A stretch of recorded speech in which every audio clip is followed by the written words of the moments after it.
Tailgate Talk fans, we just returned from a camping trip, and my wife gave me a great idea. She said, hey, why don't you make a video about all the tools that you take camping with you?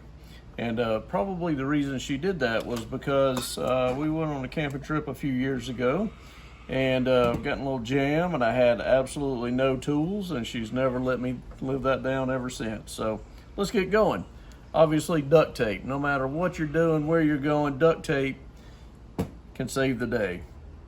This is plumber's tape, and you may need that on the anode rod or any other piece of plumbing that's in your camper as well. Camper has a lot of moving parts. I like the PB Blaster lubricant. Obviously, WD-40 is a popular choice, but the PB Blaster I think is a little bit thicker and stays on a little bit longer in my opinion. Of course, you need a good hammer. Always needing to tie something down. These are coated and flexible twist ties. You never know when you're going to need to tie something down. And likewise, a roll of wire, and that could be any thickness. And you just imagine all the reasons why you might need a piece of wire to tie something up. And hopefully that'll get you back home. Camper has a lot of small pieces and parts, so I found this was a good set. It's actually got this flexible piece in here for those hard to reach areas. You know, everything from your stove to your fridge to your electrical outlet. There's a lot of moving pieces on a camper, and a lot of them have really small screws, even just to get in the access panels. Now, going back to tying things up, again, zip ties, various sizes, shapes, thicknesses. I probably overdid it here, but you get the idea. Some zip ties.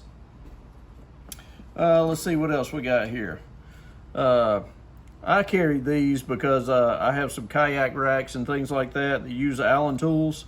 But of course, you know, anything on your car or truck, whatever you're using a tow with, may have some Allen heads on there, and I have both metric and standard over there that I just put up.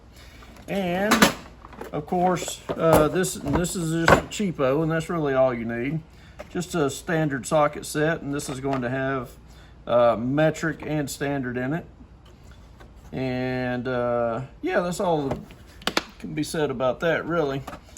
And I actually carry an additional set that's a little higher quality and got some universal joints in it, and 2 different size ratchets and extensions. And this set, reason I actually carry this set for the most reason is it's got some deep well sockets on that. So those are my socket sets. I'm just going to put this stuff away as when I'm done unpacking.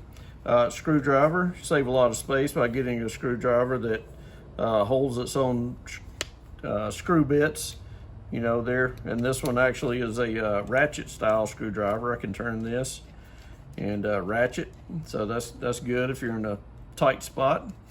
And let's see what else we got here. I carry this one big socket, and that's for the anode rod in the hot water heater, and that's to obviously tighten and loosen it, you know, if it's leaking or something like that, or you need to go back and put some plumber's tape on the threading on the outside to keep it from leaking. And always good to have a putty knife, especially if you've got the kind of rubber or EDM type roof, where you might have to apply some Dicor, and if you got a roof leak or something like that, always good to have a putty knife like that. Obviously a universal type. This is you know, gonna fit everything from up to almost a 1-inch bolt, so that gives you a lot of flexibility there in that wrench. Scissors, you know, obviously that's for anything from cutting a piece of thread to you know, maybe something happens to your awning or something, and you gotta cut a piece off of it or make a piece for it or something like that. Always good to have.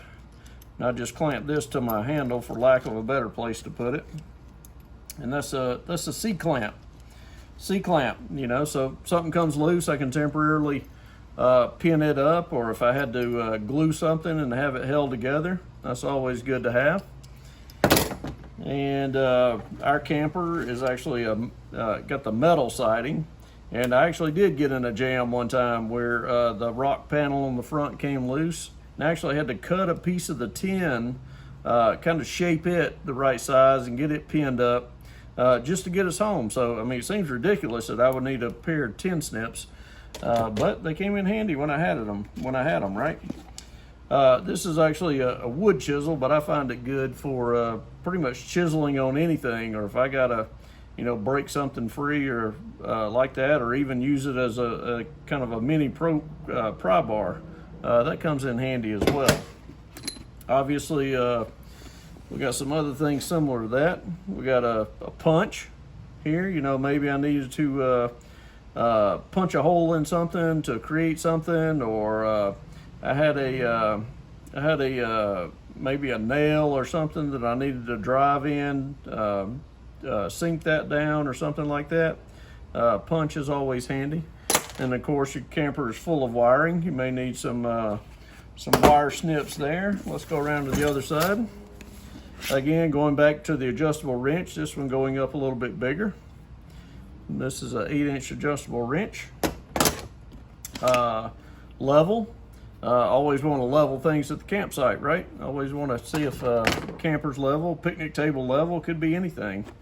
Again, camper has a lot of small moving pieces, and maybe I drop something down the drain, or I need to like pull a fuse out of the fuse box. It's got tiny little fuses. That makes it a lot easier to get those out. A box knife, great for cutting about anything really, from string to canvas, anything like that. A pair of vice grips, channel locks with their vice grips, so I can use that to hold anything. Maybe I got something that's broken off and I need to unscrew it. I clamp those things on there and get that out of there. If I had an electrical problem, I might need to track that down. All this is going to do is tell me if something's working or not working. If I plug that in a 110 outlet, positive and negative, it's going to tell me yes, it's on, no, it's not on. So I can use that to kind of track down some electrical problems if I had that while I was camping. Channel locks go up to a real huge size. That's good for on your vehicle, on your camper, anywhere really. This is a roofing knife. What I like about it is it can scrape, it can cut. I can use it as a hook. It does all kind of great stuff. And as you can see, it's beat to pieces, and I've had it forever. But I'm telling you what, I can't think of any great uses for it right now. But I'm telling you, if you've got one of these and you run into a problem, and you've got it, you're going to be thankful that you did, because it's just such a versatile tool. Now, we're almost done with the inside, and I think we can go pretty fast here to wrap that up. Wrenches, and I'm not going to take all these out, but I got a full set of wrenches, both metric and standard. What else I got here? This is a nice little thing. This is a pick. And I actually just broke this recently, so I gotta replace this end here. But it's nice to have a pick. You know, you gotta pick at something, pick it out, or poke a hole in something. That comes in real handy. And let's see what else we got here. Velcro straps, little mini Velcro straps. Never know when you're gonna have to strap something down. I had a buddy of mine, his awning broke. It wouldn't roll up recently. So he had to roll it up manually, and he didn't have anything to actually hold it shut, you know, once he did get it rolled up. So a piece of Velcro would have come in handy for that, for sure. And obviously you can use that to tie down about anything. These, I can't say that I've ever used these, but you know, steel wool, you can do anything from shine something up to start a fire with it. So, I mean, what the heck, it's light, small, compact, so I threw it in there. And this is a Scotch-Brite pad. Maybe you had your battery connections or something like that on your camper, and you need to clean those up. This would be good to shine that up with to get a better connection. And last but not least, I think that's all in the bag. But last not least is the bag itself. Now what I like about this bag, I've got another similar bag that's bigger than this, but what I love about this bag is pockets, pockets, pockets, pocket, pocket, pocket, pocket. And then on the inside, many, many other pockets, and it's deep, and it's got the huge, really sturdy zipper, so I can really jam this thing full and get a ton of stuff in there. So I hope that gives you some great ideas about how to pack a toolkit for when you go camping. And I hope you don't need your toolkit, but if you do, you'll be glad you had it. So thanks for tuning in. Like, subscribe, bell, and do all that stuff that helps me. I really appreciate it.